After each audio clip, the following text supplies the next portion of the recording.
കേരളം ആര് ഭരിക്കുമെന്നറിയാൻ ഇനി 3 ദിനം മാത്രം, 72 മണിക്കൂർ. എക്സിറ്റ് പോളുകളിൽ UDFന് മുൻതൂക്കം പറയുമ്പോഴും തുടർഭരണ പ്രതീക്ഷയിലാണ് LDF. എന്നാൽ മികച്ച ഭൂരിപക്ഷം ലഭിക്കുമെന്നാണ് UDF ക്യാമ്പിന്റെ ആത്മവിശ്വാസം. 7 സീറ്റുകൾ വരെ നേടാമെന്ന പ്രവചനം NDA ക്യാമ്പിനും ആവേശം നൽകുന്നു.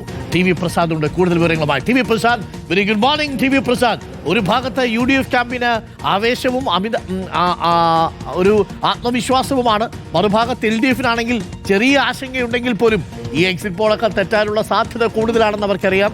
എക്സിറ്റ് പോളുകളെ പഴിക്കുകയും എക്സിറ്റ് പോളുകളെ തള്ളുകയും ചെയ്യുന്നു. അതേസമയം ഭരണവിരുദ്ധ വികാരമില്ല എന്നുള്ളത് ഒരു സൂചനയായിട്ട് LDF കണക്കാക്കുകയും ചെയ്യുന്നു. ND ആണെങ്കിൽ ഇന്നലെ ടുഡേയ്സ് ചാണക്യയൊക്കെ 10-ന് മുകളിൽ സീറ്റുകൾ പറഞ്ഞതോടുകൂടി വല്ലാത്തൊരു കോൺഫിഡൻസിലാണ്. ചില മനുഷ്യർക്കൊക്കെ പ്രതീക്ഷയുണ്ടായെന്നാണ് കേട്ടത്. ഉറങ്ങിക്കിടന്ന ചില ആളുകളൊക്കെ രാത്രി ഉണർന്നെഴുന്നേറ്റ് BJPക്ക് 10 സീറ്റോ എന്ന് ചോദിക്കുന്നതൊക്കെ കേട്ടു. എന്തായാലും മുന്നണികൾ കണക്കുകൂട്ടലുകളിലാണ്. ഇനി 72 മണിക്കൂർ മാത്രം അല്ലേ? കേരളം ഒരുപക്ഷെ ഇങ്ങനെയൊരു തെരഞ്ഞെടുപ്പ് അടുത്ത കാലത്തെങ്കിലും കണ്ടിട്ടില്ലെന്ന് തോന്നുന്നു അല്ലേ TV Prasad? Good morning Arun. അത് തന്നെയാണ് ഏറ്റവും ആവേശകരമായ കാത്തിരിപ്പ് തന്നെയാണ്. നാളെയും മറ്റന്നാളും കഴിഞ്ഞാൽ, അതായത് 2 നാൾ പൂർണ്ണമായി കഴിഞ്ഞാൽ മൂന്നാമത്തെ ദിനം മെയ് 4-ന് രാവിലെ വോട്ട് പെട്ടി പൊട്ടിക്കും. പിന്നീടാണ് എണ്ണലിൻ്റെ തുടക്കം. 8:15 ആദ്യ ബലസൂചന. 8:30-8:45 ഏതാണ്ടൊരു ചിത്രത്തിലേക്ക് കാര്യങ്ങൾ വരും. അത് LDFനാണോ UDFനാണോ എന്നുള്ളതാണ് ഏറ്റവും പ്രധാനപ്പെട്ട ചോദ്യം.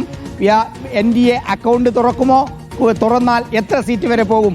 ഈ കണക്കുകളാണ് എങ്ങും ചർച്ച ചെയ്യുന്നത്.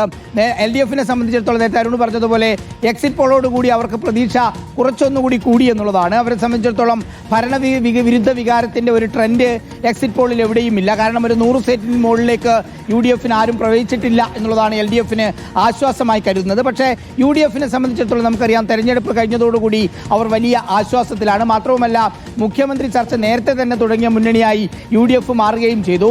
ഈ എക്സിറ്റ് പോളോടുകൂടി അവർക്ക് ആത്മവിശ്വാസം ഇരട്ടിയായി എന്നുള്ളത് തന്നെയാണ് UDFനെ സംബന്ധിച്ചിടത്തോളം. NDA ക്യാമ്പിൻ്റെ കാര്യമാണ്. NDA ക്യാമ്പിൽ ചില എക്സിറ്റ് പോൾ 7-8 സീറ്റ് വരെയൊക്കെ പറഞ്ഞതുകൊണ്ട് തന്നെ അവരുടെ ആത്മവിശ്വാസവും കൂടിയിട്ടുണ്ട്. എന്തായാലും 3 മുന്നണികൾക്കും, പ്രത്യേകിച്ച് UDFനും LDFനും ഏറെ നിർണായകമായ തെരഞ്ഞെടുപ്പാണ് ഇത്തവണ നടക്കുന്നത് എന്നുള്ളത് കൊണ്ട് തന്നെ എല്ലാവരും ചങ്കിടിപ്പോടെ കാത്തിരിക്കുകയാണ്. അത് രാഷ്ട്രീയ പാർട്ടി നേതാക്കളും പ്രവർത്തകരും അണികളും മാത്രമല്ല അരുൺ, നാട്ടുകാർക്ക് എല്ലാവർക്കും അറിയണം എന്താണ് സംഭവിക്കുന്നതെന്ന്. വെറും 2 നാൾ കഴിഞ്ഞാൽ വോട്ട് പെട്ടി തുറക്കും. കണക്കുകൾ പുറത്തേക്ക് വരും. അക്കങ്ങളായി, സംഖ്യകളായി, വോട്ടുകളായി പെരുമഴയായി മാറും. ആരാണ് കേരളത്തിലേക്ക് അധികാരം പിടിക്കാൻ പോകുന്നത് എന്നുള്ളതാണ് ഏറ്റവും പ്രധാനപ്പെട്ട ചോദ്യം അരുൺ. അതിനിടയ്ക്ക് TV പ്രസാദ്, ഞാൻ ചോദിച്ചോട്ടെ, TV പ്രസാദിന്റെ ഒരു കാൽക്കുലേഷൻ എങ്ങനെയാ? ഭരണ തുടർച്ച ഉണ്ടാവൂ? ഞാൻ ഈ കുഴപ്പം പിടിച്ച ചോദ്യം ചോദിക്കുമെന്ന് പ്രസാദ് വിചാരിച്ചിട്ടുണ്ടാവില്ല. കാരണം ഇപ്പൊ പറഞ്ഞാൽ 72 മണിക്കൂറിനുള്ളിൽ ഏറെ പോകാനുള്ളതാണ്. എല്ലാവരും സാധ്യത പറയുന്ന സമയത്ത് നമുക്കും സാധ്യത പറയാമല്ലായിരുന്നു. നമ്മൾ ഏപ്രിൽ 9-ന് ഇലക്ഷൻ കഴിഞ്ഞു. നമുക്കറിയാവുന്ന രീതിയിൽ ആളുകളോടൊക്കെ സംസാരിക്കും, പറയുകയൊക്കെ ചെയ്യുന്നുണ്ട്. അപ്പം ഞാൻ ഏതാണ്ട് ഒരു കണക്ക് കൂട്ടിയത് UDF ഒരു 75 മുതൽ 85 വരെ എന്നുള്ളതാണ്. വലിയ ട്രെൻഡ് ഉണ്ടെങ്കിൽ നമ്മൾ പറയുന്നത് പോലെ 100-നടുത്തൊക്കെ പോകാനുള്ളൊരു സാധ്യതയുണ്ട്. പക്ഷേ ഒരു 75-85 കിട്ടി UDF വരും എന്നൊരു കണക്ക് കൂട്ടലാണുള്ളത്. 2021 അതൊരു അസാധാരണ സാഹചര്യമാണ് എന്ന് വിശ്വസിക്കുന്ന ഒരാളാണ് ഞാൻ. അതുകൊണ്ടായിരിക്കാം ഒരുപക്ഷെ അന്ന് തുടർഭരണം ഉണ്ടായതെന്ന് വിശ്വസിക്കുന്നു. പക്ഷേ അങ്ങനെ പറയുമ്പോഴും 2016 വലിയ വ്യത്യാസത്തിലല്ല അധികാരത്തിലേക്ക് വന്നത് എന്നുള്ളതും ശ്രദ്ധേയമായ ഒരു കാര്യം തന്നെയാണ്. 2011 അതൊക്കെ വെച്ച് കണക്ക് കൂട്ടുന്ന സമയത്ത് എന്തായാലും ഒരു ചെറിയ മാർജിനിലെങ്കിലും UDF വരാനുള്ള സാധ്യതയായിട്ടാണ് എൻ്റെ വ്യക്തിപരമായിട്ട്. രാവിലെ തന്നെ TV പ്രസാദ് ഒരു ബെറ്റങ്ങ് വെച്ചേക്കാം. രാവിലെ TV പ്രസാദ് ക്ഷണിക്കുന്നു. അതായത് 72 മുതൽ 76 സീറ്റുകൾ വരെ LDF നേടി അധികാരത്തിൽ വന്നാൽ എനിക്ക് TV പ്രസാദ് തിരുവനന്തപുരത്ത് നിന്ന് നല്ല ഒരു മസാല ദോശ ചെയ്യണം. തിരിച്ചാണെങ്കിലും ഞാനും TV പ്രസാദ് മസാല ദോശ ചെയ്യും. ഉറപ്പായിട്ടും. അപ്പൊ ഞാൻ ഒരു മസാല ദോശ ഉറപ്പിച്ചിട്ടുണ്ടായിരുന്നു. കാത്തിരുന്ന് കാണാം. Thank you TV Prasad. അപ്പോൾ പ്രിയപ്പെട്ട പ്രേക്ഷകരെ, കാത്തിരിക്കുക.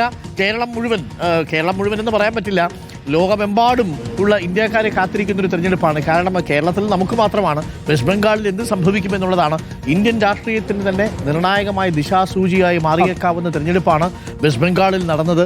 വെസ്റ്റ് ബംഗാളിൽ BJP അധികാരം പിടിക്കുകയാണെങ്കിൽ അത് ഇന്ത്യയിലെ തന്നെ രാഷ്ട്രീയത്തിൻ്റെ മറ്റൊരു ഘട്ടത്തിൻ്റെ തുടക്കമായിരിക്കും എന്നുള്ളതാണ്.